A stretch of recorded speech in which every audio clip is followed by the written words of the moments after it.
ख्रिस्त में मेरे प्रिय साथियों, आज मैं आप सबके लिए एक अनोखी कहानी लाया हूं। कहानी एक ऐसी संत की जिन्होंने भारत को इतना प्रेम किया कि यहां की नागरिकता ली, हमारे लोगों को इतना प्रेम किया कि हर व्यक्ति की मदर कहलाई, प्रभु से इतना प्रेम किया कि उनके एक बुलावे पर सब कुछ त्याग कर एक ऐसी राह पर चल पड़ी जिसके विषय में वे कुछ नहीं जानती थी तो बस इतना कि प्रभु का मार्ग कठिन होगा पर सही होगा, क्योंकि साथ में प्रभु होंगे। संतों के पद में आज बात करेंगे नोबेल पुरस्कार से सम्मानित संत मदर तेरेसा की।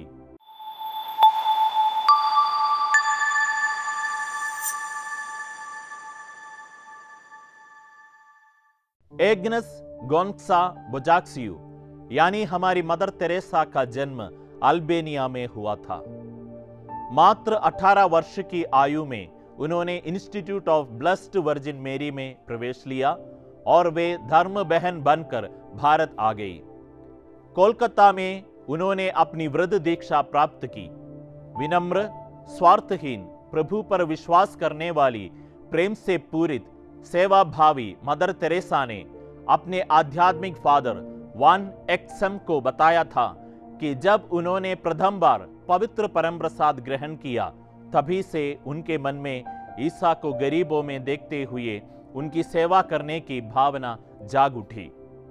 एक बार दार्जिलिंग की यात्रा करते समय उन्हें एक आवाज सुनाई दी, प्रभु की आवाज, जिसने उन्हें सब कुछ छोड़कर एक भारतीय की तरह जीवन व्यतीत करने के लिए कहा। प्रभु ने उनसे कहा, आओ मेरी ज्योति बनो। अपने प्रभु की इच्छा पूरी करने के लिए उन्होंने अपना धर्म संघ छोड़ दिया और मिशनरीज ऑफ चैरिटी की स्थापना की। उन्होंने नीली बॉर्डर वाली सफेद साड़ी पहनना आरंभ किया।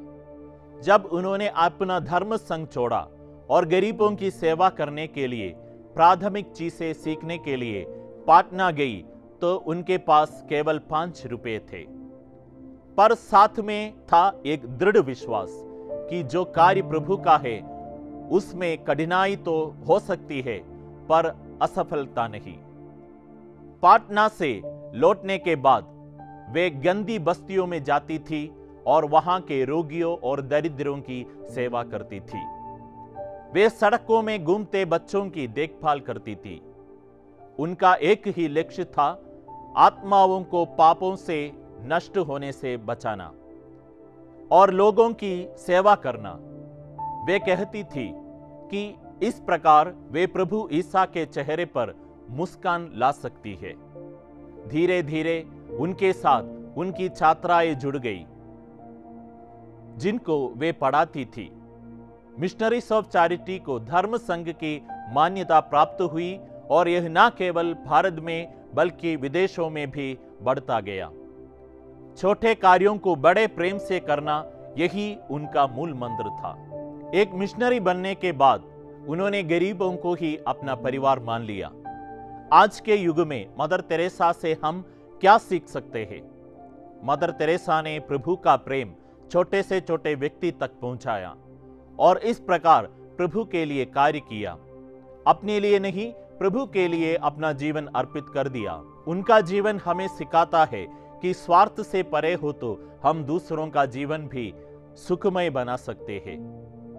वे हमें सिखाती है कि विश्वास की ताकत क्या है, प्रभु से प्रेम करना क्या होता है और बुलाहट के लिए सर्वस्व समर्पण कितना आवश्यक है। शांति एक मुस्कुराहट से आरंभ होती है। उनकी ये बात आज के वैश्विक युद्ध के मनमुटाव के वातावरण में एक सिद्धांत बन सकता है। वे कहती थी कि अगर हम 100 लोगों को नहीं खिला सकते तो एक को खिलाए। ऐसे अनेक लोग हैं जो भूख से पीड़ित हैं, जिनके लिए आप प्रभु की कृपा का माध्यम बन सकते हैं। क्योंकि मदर तेरेसा यह भी कहती थी कि हम केवल माध्यम है। सच ही तो है। अगर चित्रकार अच्छी तस्वीर बनाता है तो प्रशंसा कलम की नहीं होती पर चित्रकार की होती है। प्रभु चित्रकार है और हम उनकी हाथ की कलम। अगर हम किसी की सेवा करते हैं तो कुछ अच्छा करते हैं, तो यह प्रभु की कृपा है। आइए मदर तेरेसा द्वारा लिखी एक प्रार्थना साथ में करते हैं। हे मरियम, प्रभु ईसा की माता, मुझे तेरे समान हृदय प्रदान कर। इतना पवित्र, इतना सुंदर, इतना निष्कलंक, विनम्रता और प्रेम से भरा, जिससे मैं जीवन की रोटी में प्रभु ईसा को ग्रहण कर पाऊं। उनसे प्रेम करूं जैसा तूने किया। गरीब से गरीब व्यक्ति में उन्हें देखते हुए उनकी सेवा करूं जैसे तूने की। आमीन।